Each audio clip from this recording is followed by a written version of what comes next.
medida que a anatomia deixa de ser destino, a identidade sexual cada vez mais se torna uma questão de estilo de vida. Qual é o gênero?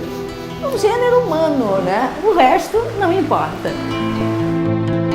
Desde que eu tenho consciência, eu já sou diferente, me sinto diferente. Olha, minha luta é todo dia. É uma coisa bem cansativa mesmo. Às vezes é um filme de terror. Sempre apontaram muito o dedo na minha cara. Você não pode isso porque você é menino, você não pode dançar assim porque você é menino, você não pode fazer isso ou aquilo porque você é menino, o gênero masculino.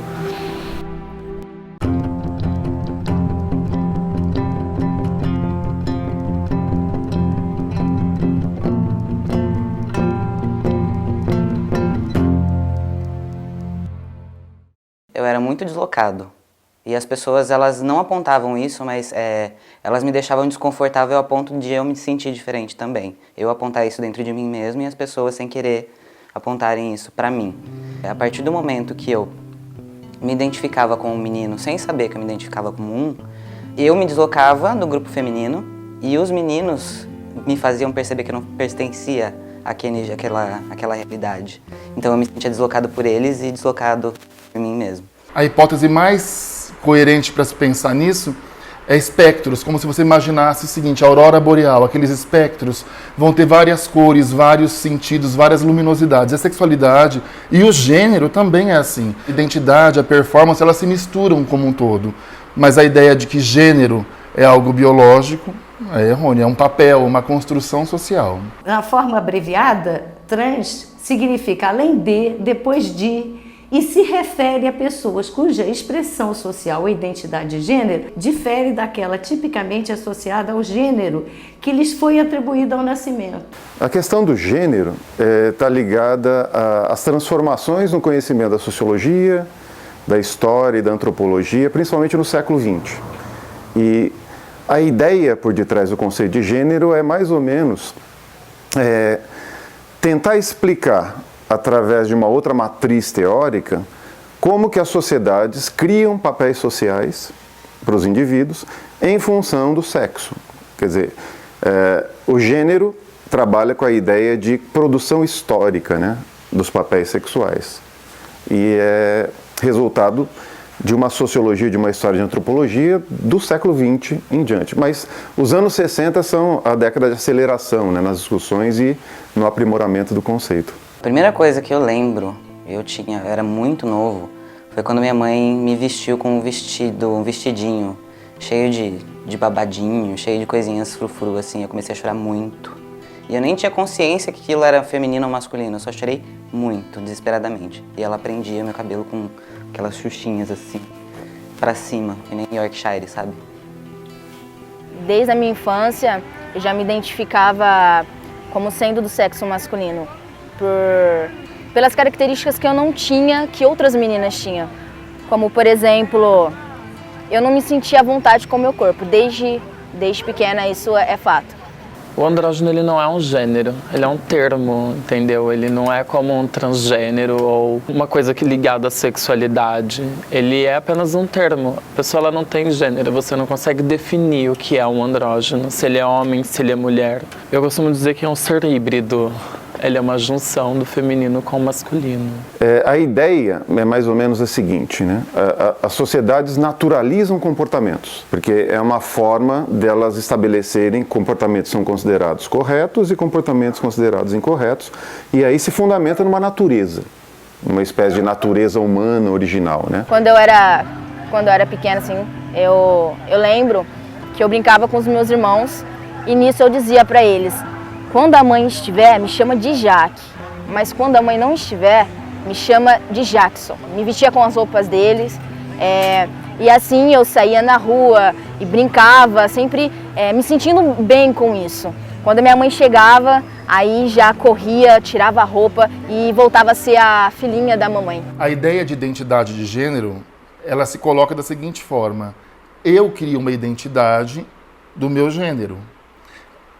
Quando digo eu crio, não é assim uma escolha, escolhi, acordei de manhã, hoje eu sou homem, hoje eu sou mulher, não é isso.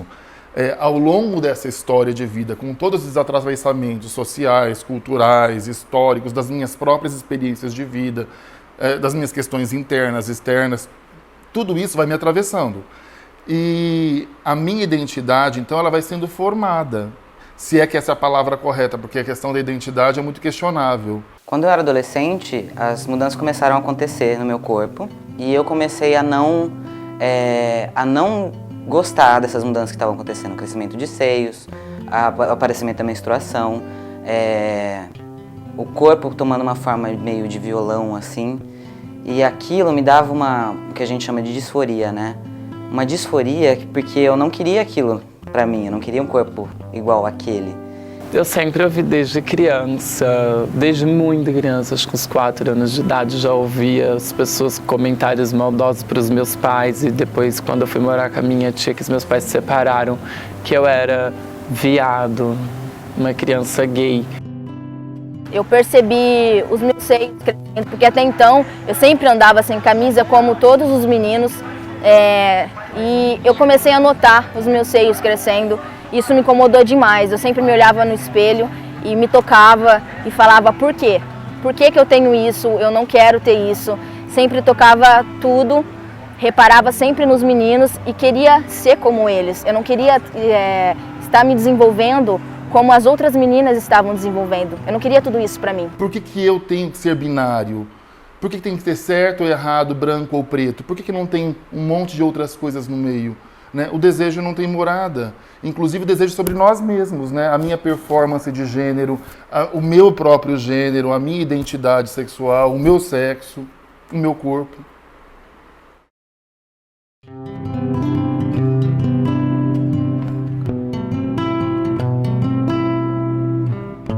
Você aprende a desempenhar um papel de mulher, você aprende a desempenhar um papel de homem, o masculino e o feminino. É complicado, né? Você ver uma pessoa ser maltratada por uma coisa que ela não consegue impedir de ser ela mesma, né? É uma coisa espontânea. Ela não tá fazendo nada errado, ela não tá agredindo ninguém, ela só tá sendo ela. Então, pra mim, como ativista, é muito triste ver que as pessoas não têm uma empatia, não conseguem se ver no outro. A antropologia vai dar para a gente alguns parâmetros, né, para pensar.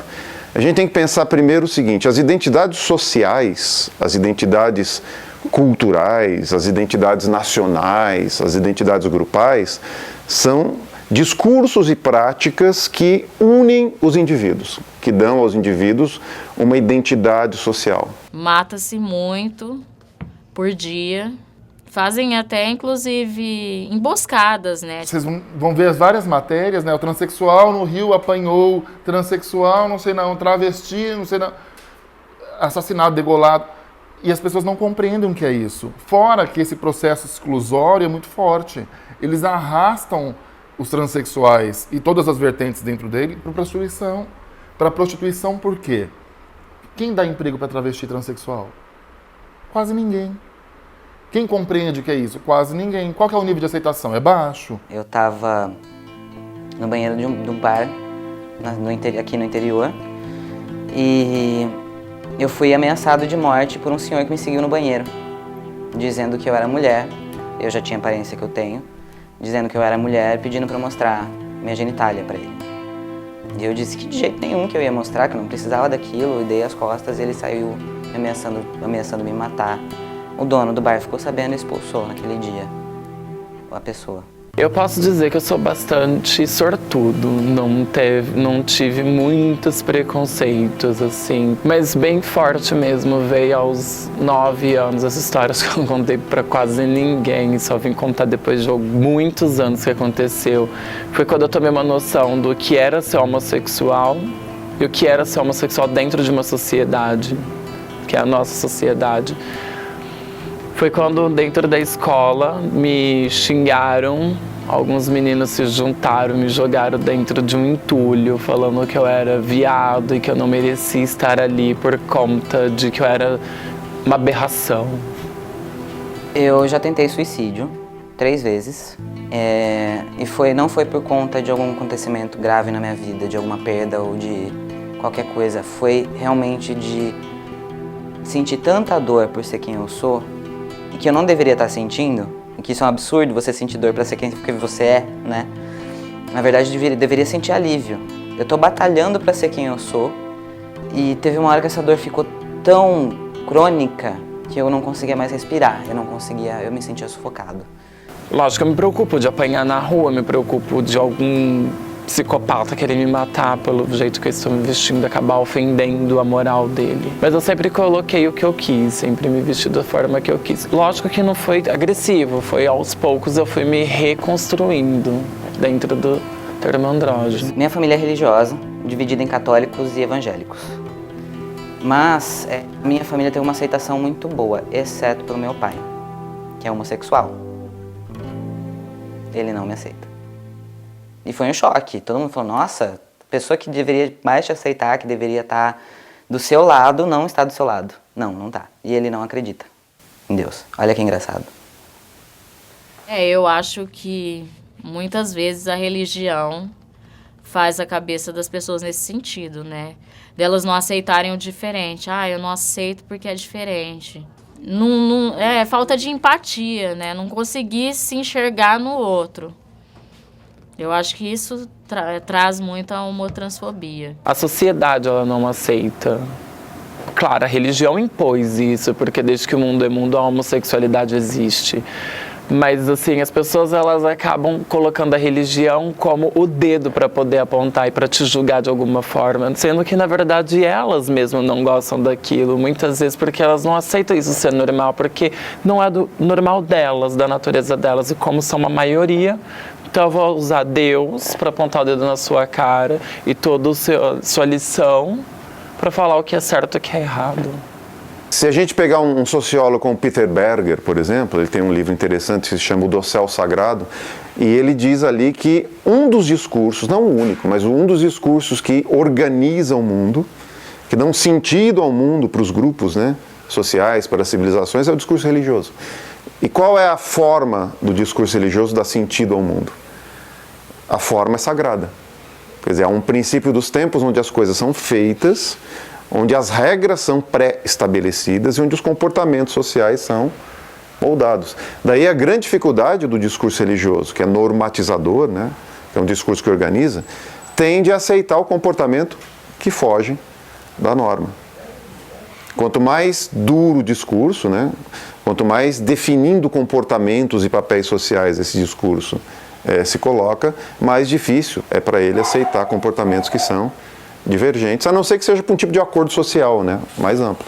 Normalmente isso não acontece, isso historicamente é muito recente, né? Mas o nosso comportamento cultural carrega ainda as marcas dessas identidades forjadas no passado e que tem dificuldade de reconhecer a diversidade. Né? Nos últimos anos tem acontecido bastante coisas, principalmente porque o Brasil é o país que mais mata transexuais. Olha, hoje em dia, sendo eu mesmo, eu tendo minha identidade de gênero e eu sendo respeitado como um homem perante a sociedade, as pessoas que sabem, muitas delas não aceitam. Quem sabe que eu sou transexual, muitas vezes não aceita. O caso mais recente foi o fato de uma pessoa ter dito que eu nunca vou ser homem pra ela. Que eu nunca vou ser homem pra ninguém. Isso machuca, mas vai da gente trabalhar isso dentro da gente, saber que a gente está satisfeito com a gente mesmo. Sem tolerância não há possibilidade de garantia de direitos. A intolerância é a base do preconceito, da violência. Eu acho que essa coisa de não se enxergar no outro, porque se ele é diferente, você não se enxerga nele. E aí você não usa a sua empatia, e aí você não consegue aceitar. E aí se você não conviveu com as diferenças desde pequeno, aí de repente você olha, nossa, de repente tem um cara diferente, que é isso, né? Porque eu não queria forçar nada também, pra mim. Não pros outros, eu queria voltar a me entender melhor. Eu tô com medo de fazer isso porque eu tô com medo de me confundirem com uma travesti. Não que seja ruim, mas é porque eu não sou e não quero ser confundido. Então aí vem muito preconceito seu também dentro da cabeça. Eu tive que me reestudar novamente. que a gente é uma pessoa, a gente é um ser humano normal, a gente não é só o sexo masculino e o sexo feminino. Existem diversas ramificações para gênero. Não é mais essa coisa masculina e feminina como todo mundo, como a sociedade padronizou, né? Bom, a gente deve pensar na mídia contemporânea, né? E eu estou falando de mídia contemporânea, mídia do século XX para frente. É um processo de longo prazo. Como uma mídia que se insere no universo da indústria cultural. Se insere no universo da cultura de massa e ela tem uma demanda que é fundamental, que é a demanda por patrocinadores, que é a demanda por público, né? O que força estruturalmente essa grande mídia a tentar agradar a maior quantidade possível de pessoas. É aquela história. Ele é abordado? Eu não tenho visto nada, muito pouca coisa, né? Eu não acredito na mídia que seja, eu sou neutro, nós somos neutros. Não existe neutralidade absolutamente. A gente está sempre se recortando de uma maneira ideológica. E ideológica no sentido de formação de pensamento, né? De uma certa maneira de se colocar no mundo, na sociedade e na economia, né? Então, se você tem um padrão X, a tendência sua é garantir que aquele padrão se mantenha. Falta muita informação na mídia, muito. Não tem nada, até na internet é escasso. Assim, não é uma coisa que você pega e está explicando direitinho, ali naquele conteúdo está explicando direitinho o que é, assim. Fala o básico, é isso aqui, aquele termo tipo de dicionário, entendeu? Mas não é mais aprofundar, você tem que pegar um pouco ali, tem que pegar um pouco aqui, você tem que entrar num canal de YouTube, entendeu? Então é bem escasso.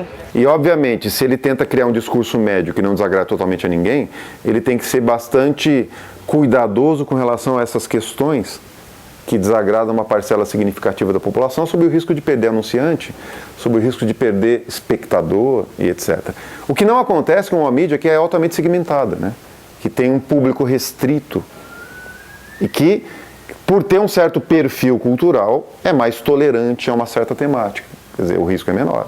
Porque o andrógeno, ele sempre existiu. A moda, principalmente, ela sempre comprou androginia. Não tanto quanto hoje em dia. Eu acredito que depois de Lady Gaga e Andrew Zic, principalmente, a moda vem comprando muito mais. Financeiramente, é muito melhor, porque eu uso um modelo para duas coisas. Vou citar um outro sociólogo que eu gosto muito, que é o Weber. Ele diz, olha, o próprio fato de você recortar o problema, definir qual é aquilo que você quer pesquisar, o que você quer ler, aquilo já implica numa tomada de atitude e envolvendo valores, preconceitos, tudo que a gente aprendeu nessa construção de vida para trás, na família, na escola, em toda a sociedade.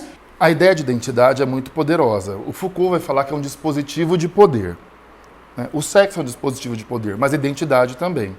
Então, a ideia binária de homem e mulher, ela é muito poderosa, porque é um dispositivo de poder também. Tudo que foge a isso é marginalizado, é desqualificado.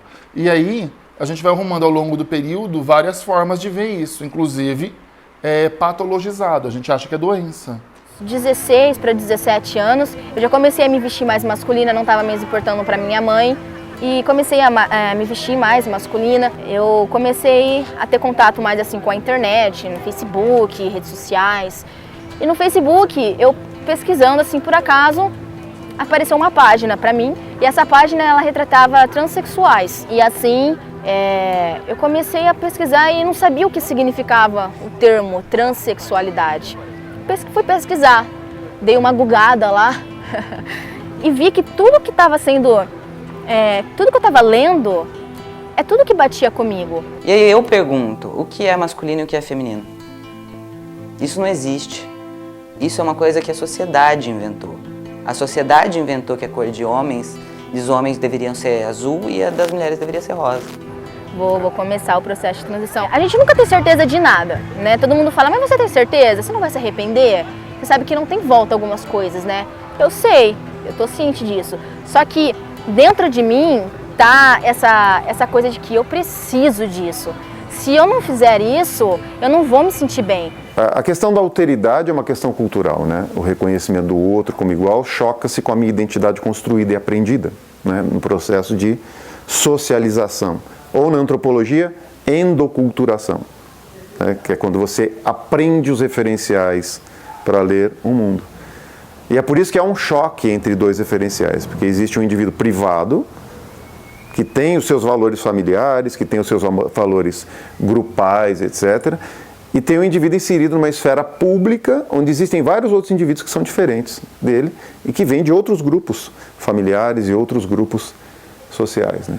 Quer dizer, a grande dificuldade é casar o público, que demanda a convivência e a igualdade, com o privado, que demanda uma identidade mais forte, grupal e familiar, né? São duas classes de valores que são diferentes e às vezes entram em choque. Mas numa sociedade republicana democrática, os valores públicos devem ser prioritários, né? O nosso pensamento muda, só que dentro de mim eu não vou me arrepender disso, entendeu? Não vou me arrepender, porque é desde pequena, é sempre o que esse corpo não me faz feliz. Eu, como socióloga, só acredito no que seja social. Eu acho que é um social que garante todo o resto que a gente possa pensar em termos de transgeneridade, né? Porque é a sociedade que tem que garantir, através de políticas públicas que garantam direitos a essas pessoas. Olha, minha luta é todo dia. É uma coisa bem cansativa mesmo. Às vezes é um filme de terror, principalmente quando, como eu ainda não fiz a mudança de nome, tem que apresentar o RG, às vezes pra alguma coisa cotidiana, assim. Entrar na balada, pra, sei lá, fazer um exame de sangue, por exemplo. Ter que apresentar o RG é um pesadelo e você tem que ser chamado pelo seu nome de registro e aquilo entra no teu cérebro e você fala, meu Deus, aquele passado horroroso. É uma luta diária, você receber trocentas mensagens por dia transfóbicas. É uma luta diária para você ser reconhecido como homem. Você olhar para uma pessoa e falar, meu Deus, será que ela tá achando que eu sou uma mulher? Meu Deus, será que eu tô passando como um homem? Será que eu estou conseguindo ser o homem que eu sou? Isso perde até o sono. A gente perde até o sono de tanta ansiedade pro dia seguinte a gente levantar e falar, meu Deus, eu tenho que passar por tudo isso de novo. Eu tenho medo do quê? Eu tenho medo só de eu começar a transição e não ser como eu esperei. Como, por exemplo, as minhas características não serem como eu espero que seja. E eu tenho mais medo ainda, só da questão da saúde. Pela falta de informação que tem, muitas pessoas começam esse tratamento sozinhos. E lá na frente tem muitas complicações, sem o acompanhamento médico. Muitas pessoas, eu tenho vários amigos que são trans, né? Amigas, vamos dizer, porque são mulheres trans, e fazem procedimento sozinhos.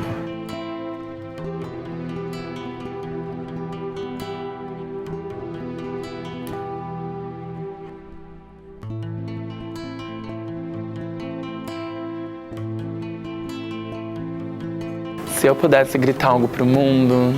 Seja movida a experimentos.